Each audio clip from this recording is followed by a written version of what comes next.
We live in a beautiful world. Just look at the amazing things around you. Let's go back to the beginning and see what the Bible tells us about how it all began. In the beginning, God made the heavens and the earth. God moved over the darkness and said, "Light!" He called the light day, and He called the darkness night. Day one, done.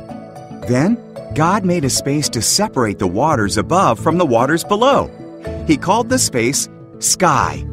Day two, done. God gathered the waters together and dry ground appeared. He called the ground land and the waters seas. Then He made plants like grass, grain, and trees. Day three, done. Then God made lights in the sky. He made the sun for the day, the moon for the night, and all the stars. Day four, done. God made fish to swim in the waters and birds to fly in the sky. "Have babies," He told them. "Fill the world with splashing and singing." Day five, done. Next, God made animals. He made farm animals, wild animals, and animals that crawl on the ground. "Just one more thing to make," God said, "the most special thing of all." So, in His image, God made man and woman. "Have babies," He said. "Take charge of the world. Care for the fish, the birds, and the animals." Day six, done. Then God looked at everything He had made. "It's very good," He said. So, on the seventh day, He rested and made that day special. Day seven, done.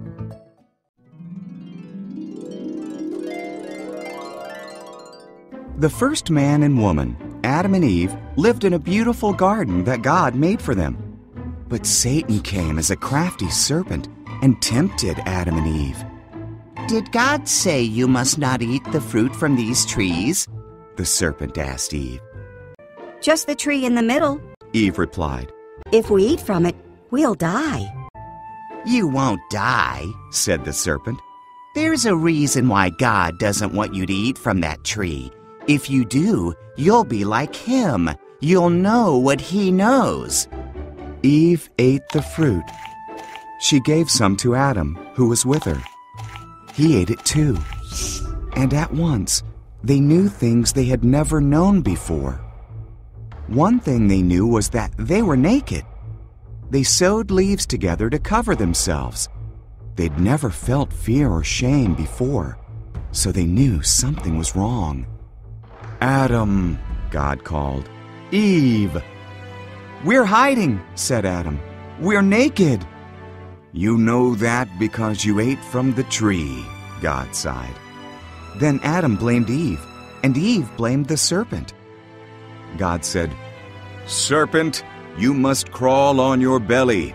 A woman's son will defeat you."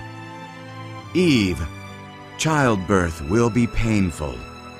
Adam, growing food will be difficult." Then God made clothes for Adam and Eve and sent them out of the garden. He put an angel with a flaming sword there so they could not return.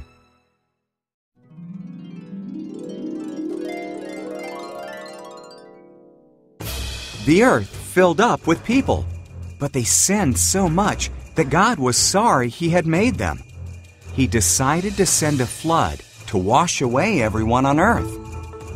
There was a man named Noah who wasn't like the others. Noah loved God and obeyed Him. God decided to spare Noah and his family from the flood. God warned Noah about the flood. He told him to build an enormous boat with a low roof, 3 decks, a window, and a door. In obedience, Noah built it. God told Noah to collect 2 of every kind of animal, 1 male, 1 female. Then Noah, his family, and the animals went into the boat. God shut the door. It rained for 40 days and 40 nights. Water fell from the sky and rose from the oceans and lakes.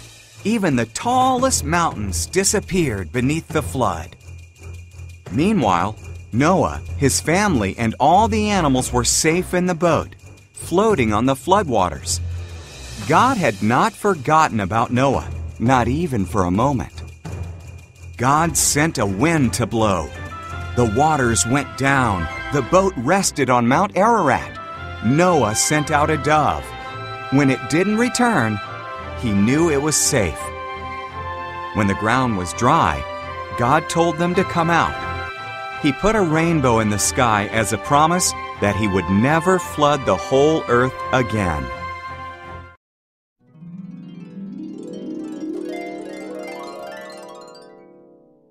God promised Abraham a son, and from that son, many descendants, who would bless the whole world. But Abraham and his wife Sarah were too old to have children. 20 years went by. Still, Abraham trusted God's promise. When he was 100 and Sarah was 90, God reminded them of his promise. Sarah was going to have a baby. When their son was born, Sarah was so joyful that she laughed. "God has brought me laughter," she said. So they named their son Isaac, which means he laughs.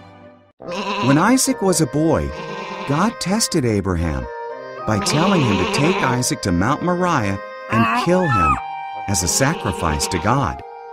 Abraham was confused, but still he trusted God. Isaac carried the wood, and Abraham held the knife and torch. Together they climbed the mountain. "Where is the lamb for the sacrifice?" asked Isaac. "God will provide it," Abraham replied. Abraham arranged the wood on an altar, tied up Isaac, and laid him on the wood. As he raised the knife to kill Isaac, an angel called his name. "Abraham!" "Don't hurt the boy," the angel cried. "God knows you trust his promise. Look, there in the bushes, a ram is caught by its horns. Sacrifice that instead." So Abraham sacrificed the ram instead of his son. He called the place "God will provide," because God provided the sacrifice. Just as God had said, his promise came true.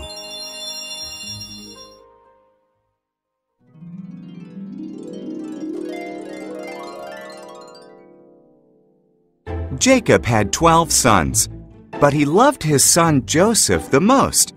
He gave Joseph a special brightly colored coat. Joseph's brothers were jealous of him. They hated him. Joseph also had special dreams. "In my dream, we were tying up bundles of wheat," he said, "and your bundles bowed down to mine." Joseph's brothers hated him even more. Joseph had another dream. "The sun, the moon, and 11 stars bowed down before me." His father and brothers grumbled. "Are you saying you will rule over us?" One day, Joseph's brothers were in the fields watching their sheep. They saw him coming to see them. They planned to kill him and put an end to all his dreams.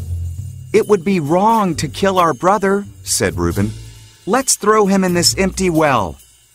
So they tore off Joseph's special coat and threw him into the well. Ishmaelite traders came by on their way to Egypt. "Let's sell Joseph as a slave to the Ishmaelites," suggested Judah. So the brothers sold Joseph for 20 pieces of silver. The brothers dipped Joseph's coat in goat's blood and showed it to Jacob. "My son is dead," he wept. Meanwhile, Joseph was taken to Egypt, but God was with Joseph. In Egypt, the Ishmaelites sold Joseph to Potiphar, one of Pharaoh's captains. God blessed Joseph and made him successful. Potiphar put Joseph in charge of his whole household.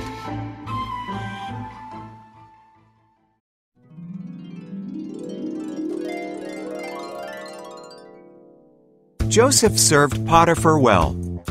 Potiphar's wife wanted Joseph to sin against God. Joseph refused, so she lied about him. Potiphar believed her, and Joseph was thrown into prison. In prison, Joseph met 2 of Pharaoh's servants. They each had dreams, and God showed Joseph their meaning. Joseph's explanations came true. The cupbearer was released, and the baker was hanged. 2 years later, Pharaoh had two troubling dreams. The cupbearer remembered what Joseph had done for him and told Pharaoh. So Pharaoh sent for Joseph and told him his dreams. God showed Joseph the meaning of Pharaoh's dreams. "For 7 years a lot of food will grow," said Joseph. "So store up food because 7 years of famine will follow."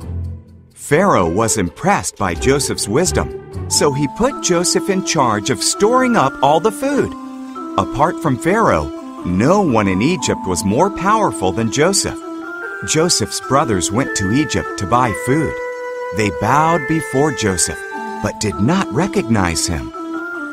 When he saw that they had changed, he told them who he was. The brothers were terrified. "You meant to harm me," Joseph said, "but God used that for good. Bring all of our family to Egypt. We will have plenty to eat."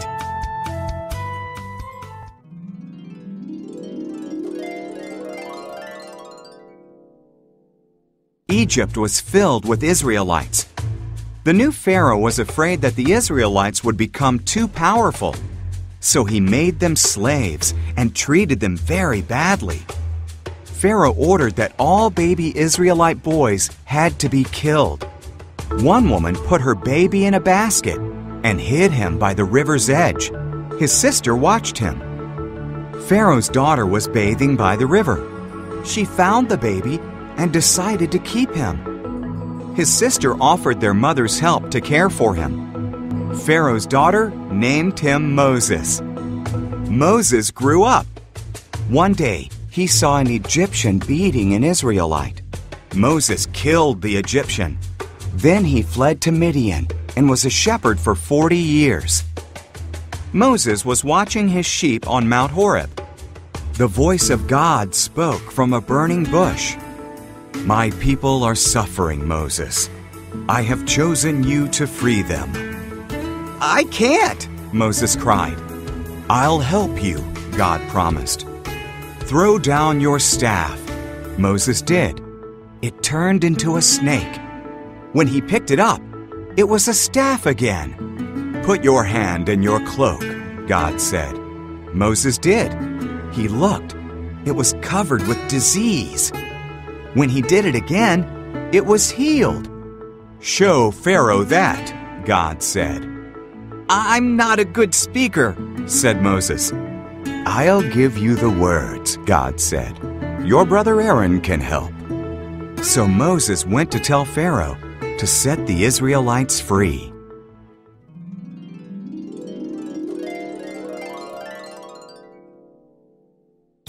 After Pharaoh's son died in the 10th plague, he let the Israelites leave.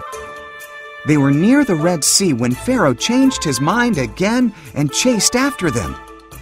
When the Israelites saw Pharaoh's chariots, they were terrified. But God told Moses to raise his staff toward the Red Sea.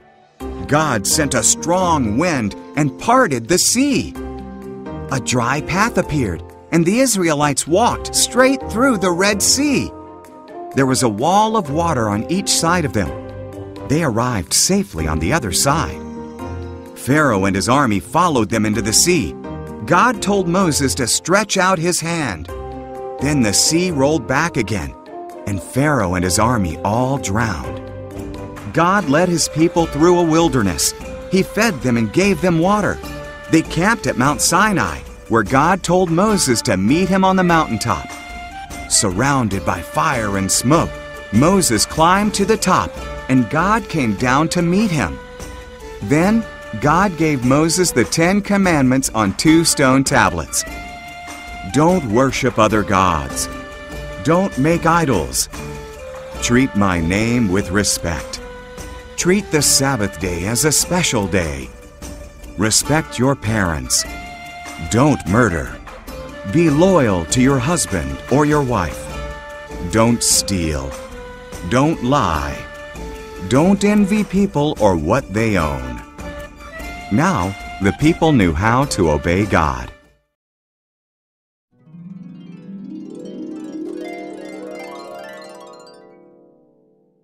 Hannah was sad because she had no children. She prayed, and God gave her a son, Samuel. She was very grateful, so she gave Samuel to God to serve him. Hannah left her little boy at the tabernacle with Eli, the priest. Samuel helped old blind Eli. He even slept in the tabernacle while Eli slept in a room nearby. One night, Samuel heard someone call his name. He got up and ran to Eli. "Here I am," he said. "I didn't call you," Eli grunted. "Go back to bed." Samuel crept back to bed. He heard his name again. Samuel ran back to Eli. "Here I am," he said. "I didn't call you," Eli sighed sleepily. "Go back to bed." After Samuel heard the voice a third time, Eli said it was the Lord. "If he calls again," said Eli, "say, 'Speak, Lord, your servant is listening.'" So Samuel did. "Samuel," God said, "can you be my prophet and pass my words faithfully on to my people?" "I can," said Samuel. And he did, until he was an old man.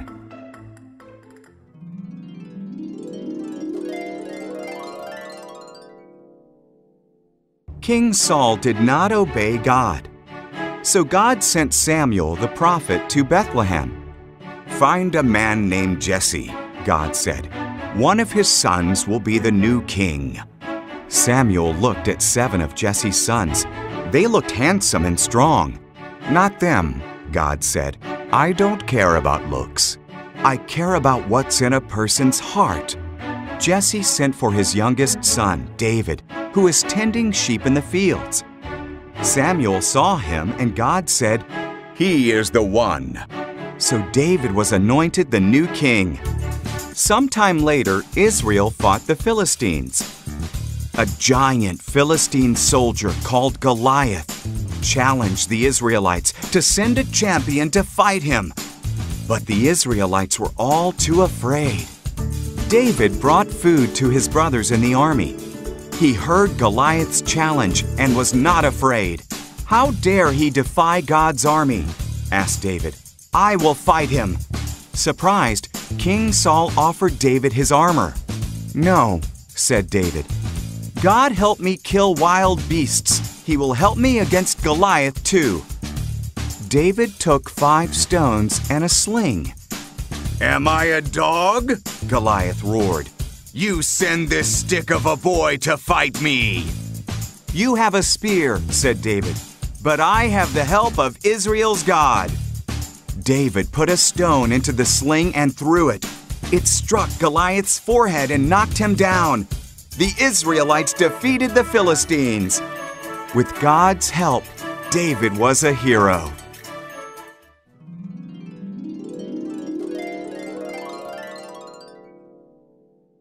God's people disobeyed him, so he let their enemies take them into captivity. They destroyed Jerusalem and carried away many of the Jews to their own country, Babylon. Daniel was one of the Jews in Babylon. He trusted God and prayed to him 3 times a day. God blessed Daniel, and he became a powerful leader in that country. Some leaders were jealous of Daniel, so they made a new law. People could only pray to King Darius. Whoever disobeyed would be thrown into a lion's den. Darius agreed. Daniel still prayed to God and was arrested. Darius was sad. He liked Daniel. He realized he'd been tricked, but couldn't change the law. Daniel was thrown to the lions. The lions roared and crept up to Daniel. Then an angel arrived. It was God who sent him. The angel shut the lions' mouths. Daniel spent the night there unharmed. At daybreak, Darius went to see if Daniel was alive. "God sent an angel to save me," Daniel said. The king was thrilled. Daniel was pulled out of the den. Then King Darius had Daniel's enemies thrown into the den. The lions gobbled them up. King Darius told everyone in his kingdom to honor Daniel's powerful living God.